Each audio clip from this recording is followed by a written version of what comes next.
Yo, Blake! Yo, Star, what's up? Do you want to do a video with me where we rank every single one of the Goku figures that came from SHFiguarts? That sounds like it would be kinda controversial. What's in it for me? Well, by you simply being in my video, it would immediately be sending traction to your channel. Oh, you mean that channel where I voice act and review figures related to Dragon Ball? Uh-huh, you got it. Well, gather me marbles and call me Shenron. I'm in!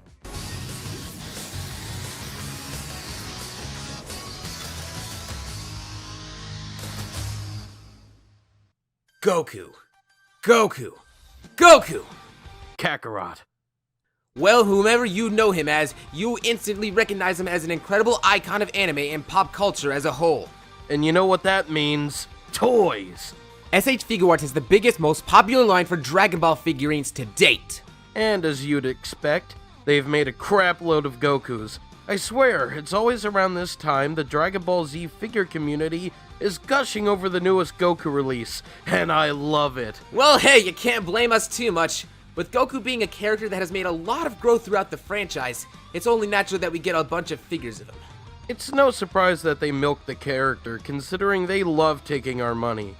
But ladies and gentlemen, today we shall rank every single Goku figure in this line from worst to best. We will judge them based on the quality, cost, articulation, accuracy, and accessories to find out which really is the best Goku. Number 19, Mustard Super Saiyan 3 Goku. Now, when it comes to each and every single Goku in the line, there is always something special with each and every single one of them. But not with this Goku. This thing looks like it came out of a container of burnt Kraft macaroni and cheese that Grandma left cooking in the microwave for too long. Yeah, oh my god, what happened to his face?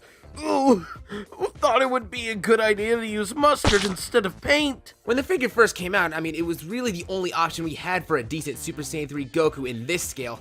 But this Goku is so bad looking that even the bootlegs of this thing came out even better than the actual figure art. It would have been fine if they just went with the colors of the 1.0 Super Saiyan Goku at the time, and even used the exact same body. But it seems like they went too fancy with this Goku, and the results clearly didn't meet expectations. Unless the expectations were to make it look like Majin Buu took a dump on him, then in that case, great job, FiguartS. Number 18, 1.0 Super Saiyan Goku. Now this figure takes me back to when I first started collecting SHFiguarts. I have so many good memories of this guy. Yeah, this figure was great for the time, but once you take off your rose-tinted glasses, he clearly doesn't hold up anymore. Yeah, and as sad as it may be, you do kinda got a point there. As this figure may be a little bit underwhelming when compared to the rest of the Gokus due to the outdated sculpting and lack of accessories, the importance that this figure holds for the making of the entire SHFiguarts line is certainly unmistakable. With this being a figure that, for better or for worse, had its mold used a million times, it was a stable figure that was the backing to creating a lot of the figures we've come to remember. Jeez, they really milked the crap out of this body mold. Kinda crazy it was still being used for the 2019 exclusive Gohan. Dear Kami, please let this body mold rest and have its memory live on in our hearts. Number 17, oh, kind of like the androids. Anyway, San Diego Comic-Con Super Saiyan Goku. It's the same as the last one with the better paint job. Next! Number 6. Whoa, hold your horses, man. Where it's true that the Goku is just a simple repaint, we still gotta talk about it. Okay, well I know that it is the most expensive figure art on the aftermarket, going over $1,000, but other than that, there doesn't seem like much to say that wasn't already said about the original. Yeah, you kinda got a point there. As the price that people pay for this Goku it's just crazy. Especially nowadays when there's a way better Super Saiyan Goku out there for a much more reasonable price. But judging it for the original price that it was sold at, which was just $35, it's an absolute step up from the original, and it signifies a point of time that would give us a glimpse of how crazy popular the line would get. Yeah, people could buy a PC, or get both the new Xbox and PS5s for that price.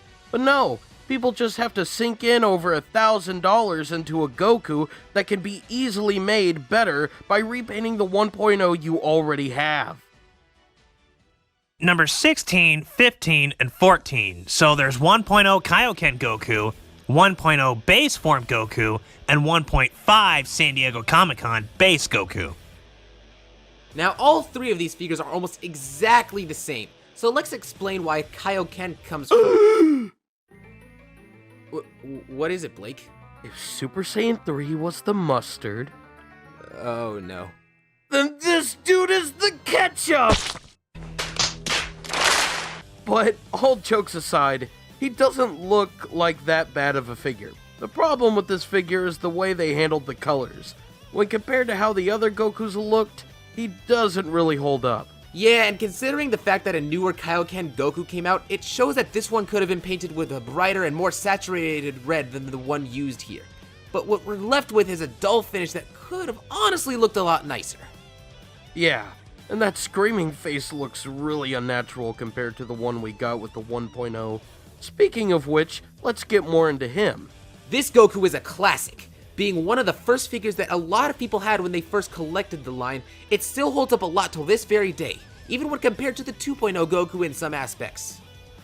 And speaking of the 2.0, we have a similar version of that Goku in the form of the 1.0 event exclusive.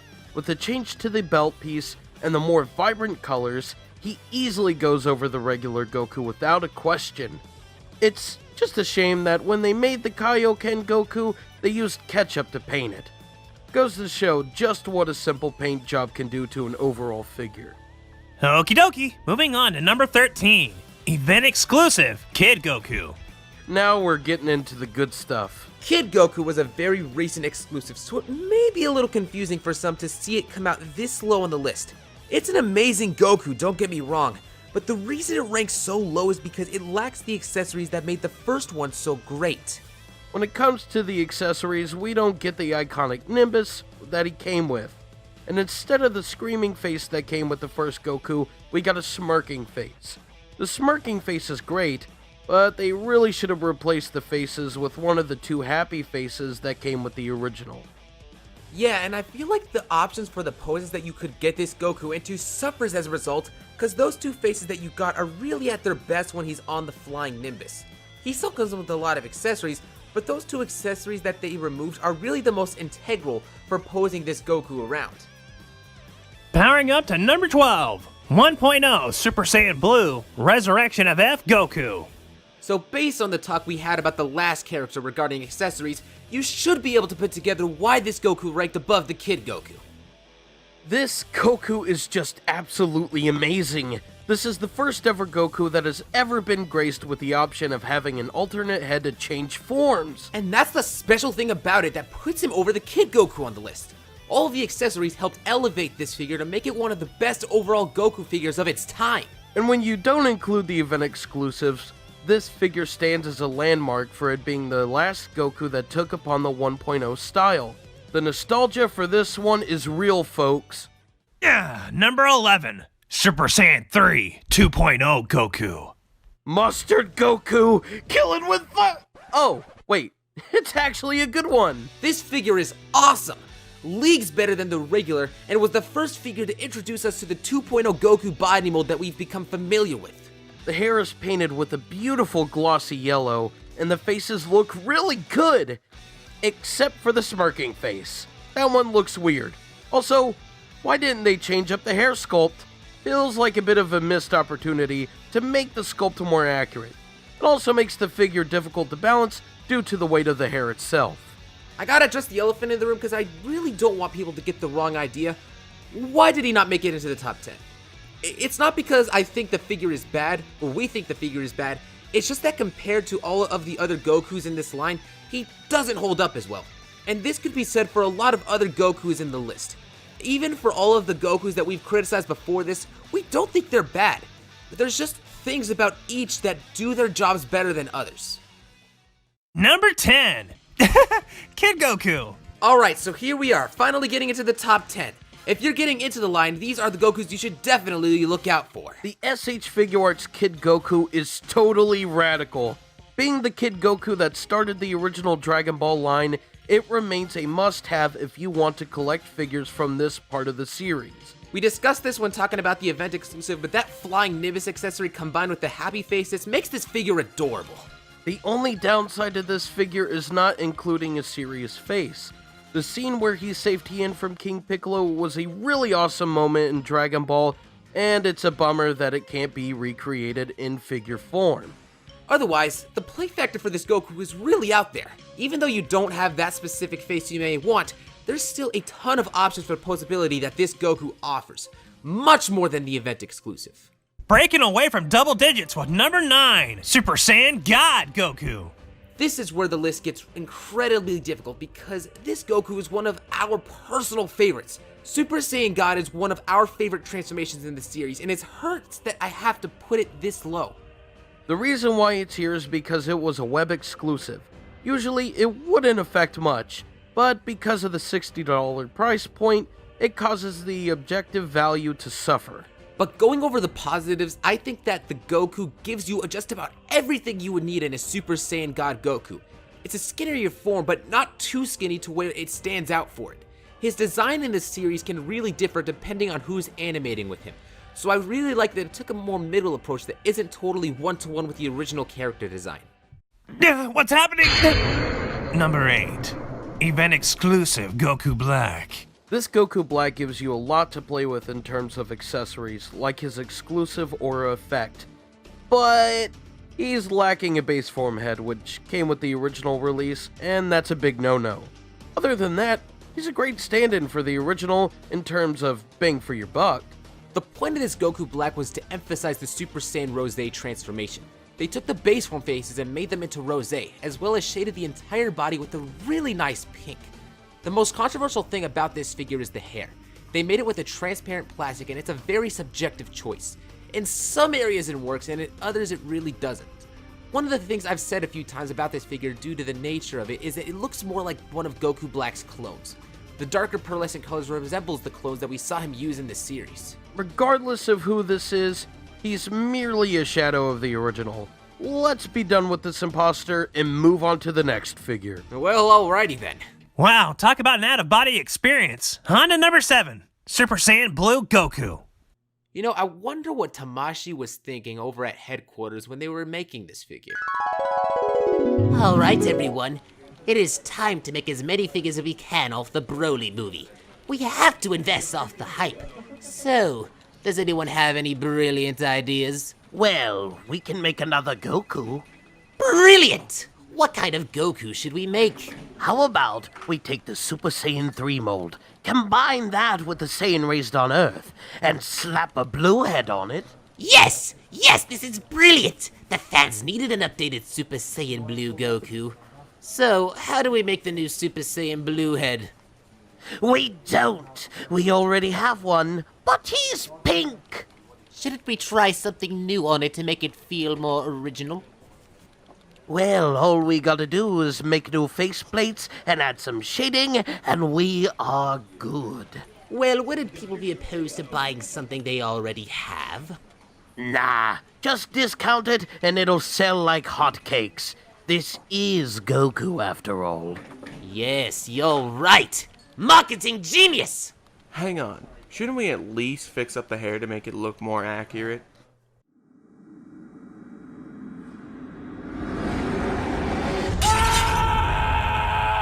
Number 6, Saiyan Raised on Earth Goku.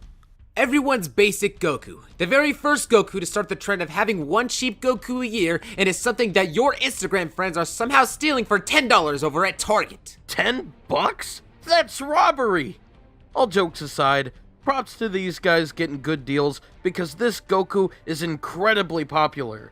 It kinda has everything you would need in a classic Goku figure. Normally, I would want a Kamehameha effect, but for the price of $35, he's an absolute steal, even when you aren't scamming Target.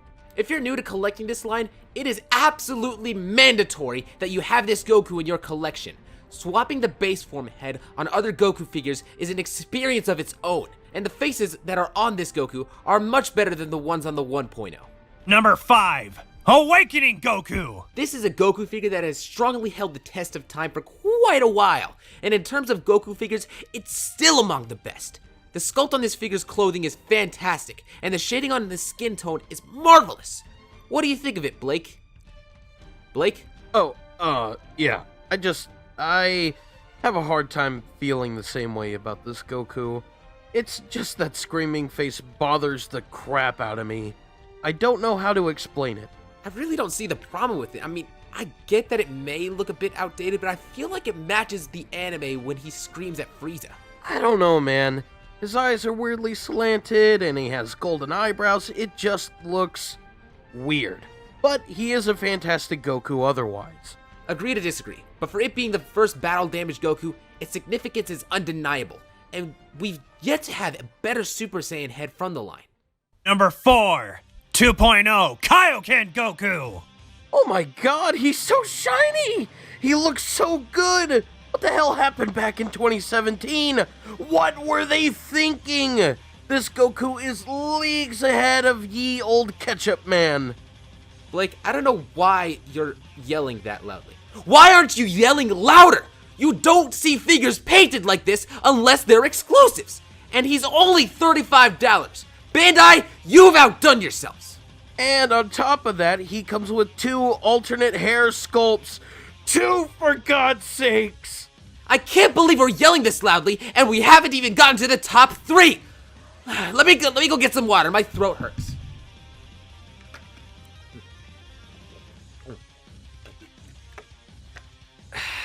Okay, Blake. We gotta bring it back down to inside voices. Bringing it down to inside voices! Oh, sorry. Now, the top 3. Mastered Ultra Instinct Goku. So regarding This this Goku is amazing. The sculpting on it rivals the Awakening Goku, but it takes the shoulders and sands them down a little bit to make it look like his base form. The faces look beautiful, including an array of your regular stern, teeth-gritted, and yelling faces, all of which are sculpted wonderfully. The hair has this beautiful metallic silver that is painted over a very subtly changed, yet accurate, base form hair sculpt that looks like it came directly out of the anime. Anyways, what were you saying, StarBlast? Nothing. I think you got everything. Moving on. Number 2. Ultra Instinct Omen Goku. Okay, so getting to this Hold on, Blake, this one is mine. I can't stress enough how much of a must-have this Goku is. Any other Goku other than the one at number 1 spot, which is only there by technicality, is completely out of his league when compared to this.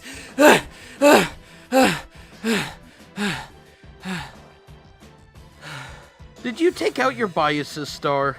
Yeah. Okay, so this Goku is honestly really difficult to rank on this list because it's so similar to the MUI version. It's an event exclusive that not a lot of people were lucky to get their hands on, but it's incredibly popular for a reason. The faces take the regular MUI faces, but improve the sculpting so much. Instead of the faces where he looks to the side, they gave him a closed eye expression. How does a closed eye expression manage to have so much more vibrance to it than any other face we've seen on a Goku figure? No other figure has come with it. A battle-damaged Goku with the blue shirt has been needed for so long, and getting that on this Goku is so refreshing. Anything else you want to add to that, Blake? Nah, I'm good. Okay, whatever you say, dude. No, not you again! I'll take it from here. And last but not least, number 1, Goku Black. Oh my lord. This figure Is absolute Subarashi! I couldn't have said it better myself, but you folks at home are probably wondering why after everything we have said about the other Gokus, what puts this at number 1? Before we get into that, I'd just like to state that if you think Goku Black doesn't count as Goku, then consider the Ultra Instinct Omen as your number 1. But since he's still technically Goku, he's gonna be put on this list. After all, it's still Goku's body, but it's just being controlled by someone else. The painting and sculpting on this Goku is freaking amazing. The shading on him is beautiful, and that rose hair is just to die for. He comes with just about everything you'd want him to have, like his signature Keyblade and his Kamehameha effect. Yeah, and one of the things that I wish he would have come with was his scythe. This was something that was capitalized on by third-party companies and customizers. It's not a deal breaker because he already comes with so much. And the fact that he comes with 2 different forms on one figure is what sets him apart from the rest of the Gokus in a similar fashion to how Revival of F Goku was ranked. However, this Goku Black has just the right amount of optional faces for each form to give the figure enough variety for the faces. And that's one of the reasons why the event-exclusive Goku Black ranked so low, because he lacks key accessories that gives the regular Goku Black so much more playability and fun factor. And honestly, whether or not you like Goku Black or not, he's objectively the figure that gives you the most bang for your buck. So anyways, I think that's where we'll leave this list. Hopefully you guys enjoyed today's video. I want to give a huge thank you to SSJBlue for his help with this video and helping make this list as a whole. We spent so long writing the script for this video and I'm so glad we're finally done. Make sure you guys check out his channel, link will be in the description below. Hey man, thank you for having me on. I've had so much fun helping out with this video and hope that the viewers at home enjoyed this as much as I have. If you guys want, go ahead and put your list down below in the comments section. I'll leave the list of figures in the description so that you guys can make sure that you have all of the Gokus in your list. But other than that, you have anything else you want to say, Blake? I hope you guys enjoyed the video, and I'll catch you next time. Alright, I'll see you guys in the comments section. Till then.